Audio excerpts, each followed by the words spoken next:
A country will be considered strong if it's outstanding in economics, international politics, and military strength. So it's very uncommon to see a supposedly strong country with one of the biggest economies and greatest political influences to be so helpless when it comes to military forces. This was the fate of Japan after being defeated by the US during World War II, and that raises the question, how did this happen? The once great imperial forces of Japan that dominated World War II, and the same country that defeated Russia in 1905 with over 5 million soldiers, are now small in size. The Japanese soldiers, who have a nasty reputation as offenders and have committed numerous atrocities against civilians in their neighboring Asian countries, are now tame and gentle. Just imagine a mighty shark suddenly reduced to an unintimidatingly small fry in a can. That's basically Japan's military, limited in number and responsibility and generally non-threatening to the world. Despite being the 6th best army in terms of funding, they now embody a peaceful rise as a post-war model. The post-war period I was talking about was the end of World War II, and this is the war wherein Great Imperial Japan triggered America by bombing Pearl Harbor on December 7th, 1941. A few years later, the Japanese forces were still relentlessly waging wars, resulting in the US's retaliation by dropping atomic bombs on Hiroshima and Nagasaki. And it was said that the initial purpose of the bombing was to swiftly end the war, but because this is the USA we're talking about, I do not believe its only purpose was to avoid the need for an invasion of Japan by the US, which may have resulted in more deaths. Apparently, Japan was already seeking ways to surrender before the atomic bombs were ready for use, but the US decided to use the bombs nonetheless to show dominance over the country after the war. The US wanted to establish a permanent military presence and shape Japan's political and economic system. If they succeed, the US will be able to dominate the Pacific region without fearing Japan's comeback, and that's strategic brilliance to totally control the enemy, but also sickening at the same time. You see, after the USA's, quote, intervention, Japan fell to its knees in total surrender as an estimated 130,000 to 230,000 Japanese citizens were killed, mostly civilians. And on the 2nd of September 1945, World War II officially ended when General MacArthur accepted Japan's formal surrender aboard the USS Missouri.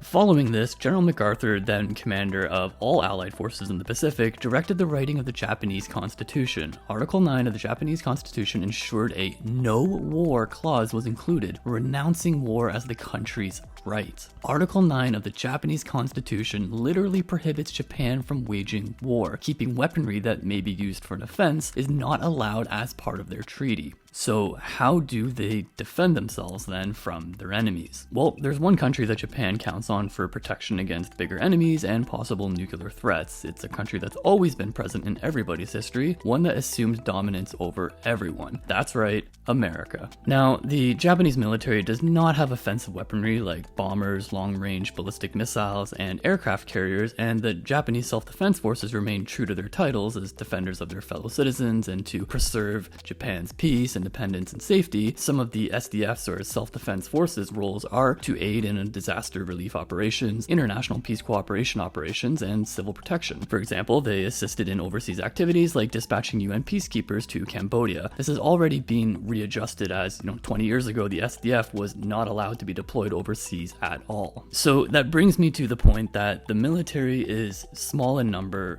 under-equipped, and understaffed, but they are well trained to defend their country's land. At least Japan is allowed to protect itself within a minimum of armed strength, but nothing more than that, as they are greatly dependent on the US-Japan alliance. So in effect, the US succeeded in positioning itself in the post-war world. So are the Japanese content, and do they not want to dominate again? Well, the bombing may have scarred them, and they took the lesson heavily. Even when the late Prime Minister Abe pushed for the Constitution Amendment, it came to no avail because even its own people opposed the constitutional amendment as they were keen on maintaining peace. And so you might be already feeling sort of sad for Japan, and I'm gonna say don't totally be, because the Japanese military, although it may be small, home-based, and pose no dominance or threat to other countries, still they are well-funded, well taken care of, and at an advantage regarding technology. The Japanese army's budget is capped at 1% of the overall GDP of Japan, and you may think, well, how is that a good thing? It's only only 1%. But don't forget that Japan has the third largest economy in the world, and 1% of their gross is equivalent to 4.6 trillion yen, or in dollars, 55.9 billion US dollars. That's a lot for only around 250,000 active personnel of the Japan's self-defense forces. I mean, compared to China with over 2 million military personnel and a $220 billion military budget, I mean, if you do the math, Japan has a bigger budget for one military personnel compared to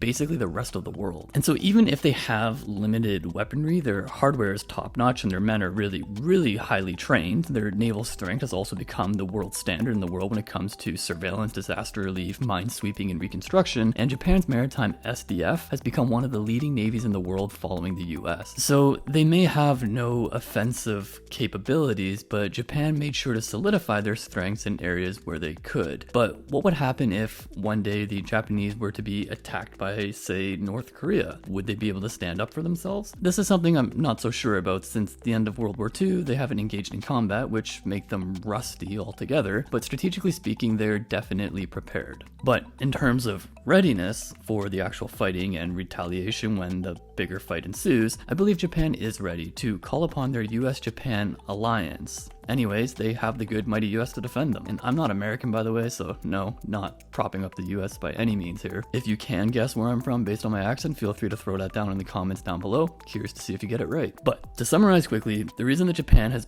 barely any military is because Japan was forced to reduce its military force and limit its functions to defense, not offense, because of their signed treaty and constitutional regulation regarding this. I hope you guys enjoyed this video. Also, please help this little guy out here and subscribe to my small channel so I can continue sort of explaining things that you may have never thought about at all. Until next time, I will see you in the next video.